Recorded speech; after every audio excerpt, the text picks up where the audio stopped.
राधे राधे। आप सभी का वाणी भक्ति चैनल पर बहुत बहुत स्वागत है। आज की वीडियो में मैं वैशाख माह से जुड़ी हुई पौराणिक कथा लेकर आई हूँ। प्राचीन समय में धर्मवर्ण नाम के एक द्विज राजा हुआ करते थे। वे बहुत ही धर्मपरायण थे। एक बार उन्होंने किसी महात्मा के मुख से सुना कि कलयुग में भगवान विष्णु के नाम सिमरन से ज़्यादा पुण्य किसी भी कार्य में नहीं है। धर्मवर्ण ने इस बात को आत्मसात कर लिया और सांसारिक जीवन छोड़कर संन्यास लेकर भ्रमण करने लगे। एक दिन भ्रमण करते हुए वह पितृलोक पहुँचे। वहाँ धर्मवर्ण ने देखा कि उनके पितर बहुत ही कष्ट में हैं। पितरों ने उन्हें बताया कि उनकी ऐसी हालत तुम्हारे संन्यास के कारण हुई है, क्योंकि अब उनके लिए पिंड दान करने वाला कोई शेष नहीं है।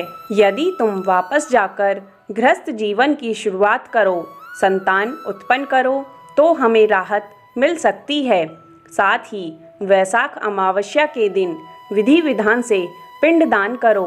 धर्मवर्ण ने उन्हें वचन दिया कि वह उनकी इच्छाओं की पूर्ति अवश्य पूर्ण करेगा। इसके बाद धर्मवर्ण ने सन्यासी जीवन छोड़कर पुनः सांसारिक जीवन को अपनाया और वैशाख अमावस्या पर विधि विधान से पिंड दान कर अपने पितरों को मुक्ति दिलाई। आइए अब सुनते हैं वैशाख माह में सुनी जाने वाली बंदरी की कहानी। एक राजा था। वह वैशाख माह में प्रतिदिन ब्रह्म मुहूर्त में उठकर गंगा जी में स्नान करता था। राजा का आदेश था कि मुझसे पहले गंगा जी में कोई भी स्नान नहीं करेगा। राजा जब गंगा जी में स्नान करने जाते तो प्रतिदिन शांत जल के स्थान पर हिलता हुआ हलचल युक्त जल दिखाई देता था। तो राजा को संदेह होता था कि निश्चय ही मुझसे पहले कोई प्रतिदिन गंगा जी में स्नान करता है। अतः राजा ने नदी के तट पर पहरेदार बिठा दिए। गंगा जी के तट पर एक वृक्ष था। उस पर एक बंदरिया रहती थी। वह प्रतिदिन राजा के स्नान करने से पूर्व स्नान करके वृक्ष पर चढ़कर बैठ जाती थी। इस प्रकार होते होते पूरा वैशाख माह व्यतीत हो गया, किंतु अंतिम दिन राजा के सिपाही ने देख लिया और उस बंदरिया को पकड़कर राजा के पास ले गए और कहा कि यह बंदरिया आपसे पूर्व प्रतिदिन गंगा जी में स्नान करती है। उधर राजा की प्रतिज्ञा थी कि यदि कोई भी स्त्री मुझसे पूर्व स्नान करती होगी तो मैं उससे विवाह कर लूँगा। इसलिए राजा को बंदरी के साथ विवाह करना ही पड़ा।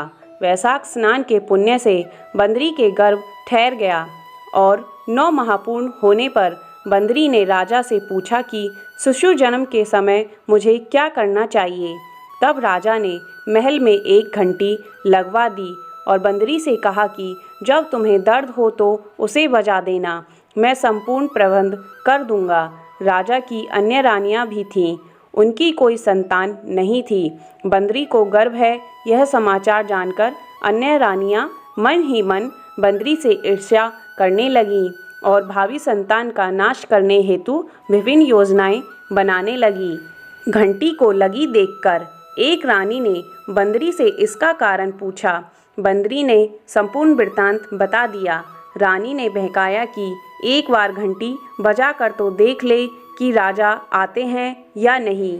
बंदरी ने घंटी बजाई तो राजा दौड़े दौड़े महल में आए और घंटी बजाने का कारण पूछा। इस पर बंदरी ने उत्तर दिया कि मैंने तो रानियों के कहने पर घंटी बजाई थी। तब रानियों ने राजा से कहा कि यह तो पशु है और न जाने कितनी बार घंटी बजाएगी।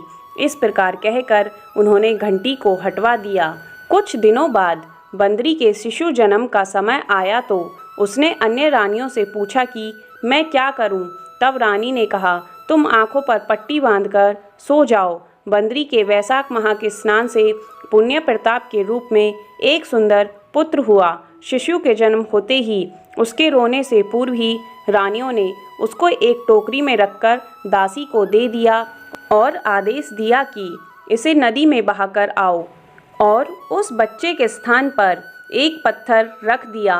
राजा को भी कहलवा दिया कि बंदरी ने एक पत्थर को जन्म दिया है। राजा ने जब यह समाचार सुना तो उन्होंने संतोष कर लिया कि जब दूसरी रानियों के संतान नहीं है तो यह तो बंदरी है, इसके क्या संतान होगी। उधर दासी ने उस सुंदर शिशु को नदी में न बहाकर कुम्हार के यहाँ रख दिया।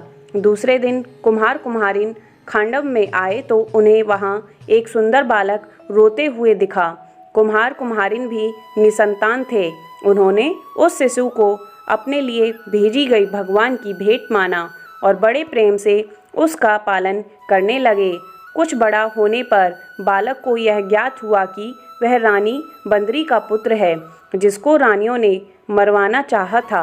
एक दिन वह बालक कुम्हार के बनाए हुए मिट्टी के हाथी घोड़े लेकर पनघट पर जाकर बैठ गया और दासियों को देखकर कहने लगा कि आओ रे मेरे मिट्टी के हाथी घोड़े, पानी पियो।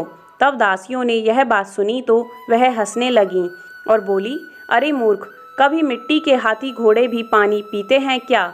इस पर उस बालक ने कहा कि कभी बंदरी के भी पत्थर जन्म लेता है क्या। उस बालक की यह बात सुनकर उस बालक की बात दासियों ने जाकर महल में रानियों से कही। दूसरे दिन विष मिलाकर लड्डू भेज दिए। ईश्वर की कृपा से लड्डू गोंद और बादाम के हो गए।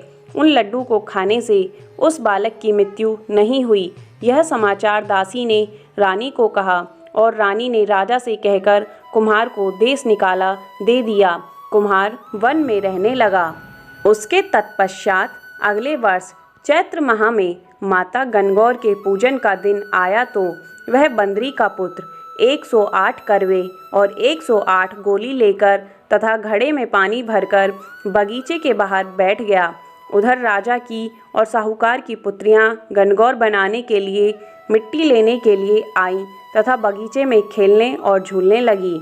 इस कारण कुछ समय बाद उन्हें प्यास लगी। तब उन्होंने उस बंदरी के पुत्र से जल पिलाने के लिए कहा तो वह बालक ने उत्तर दिया कि मेरे पास एक गोली है, उसे खाते जाओ और मेरे चारों ओर फेरे लगाती जाओ, तब मैं तुम्हें जल पिलाऊंगा। इस पर पहले तो कन्याओं ने मना किया, किंतु प्यास से तीव्र होने के कारण वह मान गईं। इस प्रकार गोली खाने और उस युवक के साथ फेरे लेने से वह गर्भवती हो गई।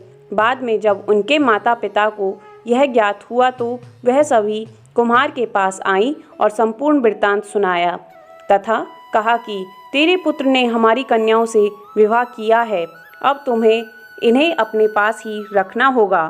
तब उस कुम्हार ने निर्धन होने के कारण असमर्थता व्यक्त की तो दो कन्याओं के माता पिता ने बहुत सारा धन देकर अपनी कन्याओं को कुम्हार के घर विदा किया और उस कुम्हार के घर 108 बहुएं आ गईं और कालांतर में उसके 108 ही पोते हो गए।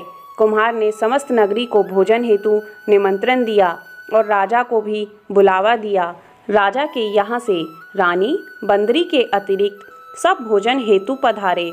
तब राजकुमार राजा की आज्ञा लेकर बंदरी को लेने रथ पालकी लेकर गया और लाकर सभा में उसे सबसे ऊंचे स्वर्ण आसन पर बिठाया। राजकुमार ने अपनी सभी पत्नियों को समझा दिया था कि बंदरी मुझे जन्म देने वाली माता है। एक एक बहू रानी बंदरी के चरण स्पर्श करती गई और एक एक सोने का सिक्का और पोते को गोद में देती गई। तब राजा और अन्य रानियों ने यह सब देखा तो कुम्हार के पुत्र से इसका कारण पूछा। रानियों को संदेह होने लगा कि यह अवश्य ही बंदरी का पुत्र है। इसलिए रानी और रूठकर राजा को कहने लगी कि कुम्हार के पुत्र ने हमारा अपमान किया है और बंदरी का सम्मान किया है, अतः हम लौट कर जा रही हैं। इधर राजा को पुत्र के जन्म का संपूर्ण रहस्य ज्ञात हो गया था, इसलिए उन्होंने रानियों को देश निकाला दे दिया और अपनी सभी पुत्र वधू एवं पौत्रों को लेकर महल में आया और राजकुमार का राज तिलक हुआ। कुम्हार कुम्हारिन को राजकुमार ने महल में रहने के लिए निवेदन किया, किंतु वह नहीं माने। तब राजा ने उन्हें ढेर सारा धन दिया। वैशाख स्नान का इतना महत्व है कि बंदरी ने वैशाख स्नान किया तो उसे राजा का राज्य, पुत्र, बहुएं आदि प्राप्त हुई। ईश्वर जैसे बंदरी को पुण्य मिला, इस प्रकार हमें भी पुण्य देना। आज की कथाएं अच्छी लगी हों तो इसे लाइक करें, ज़्यादा से ज़्यादा शेयर करें और चैनल पर नए हैं तो चैनल को सब्सक्राइब करें। साथ ही नोटिफिकेशन की बेल ऑन करें जिससे आने वाली नई वीडियो की जानकारी आपको मिल सके। वीडियो देखने के लिए धन्यवाद। राधे राधे।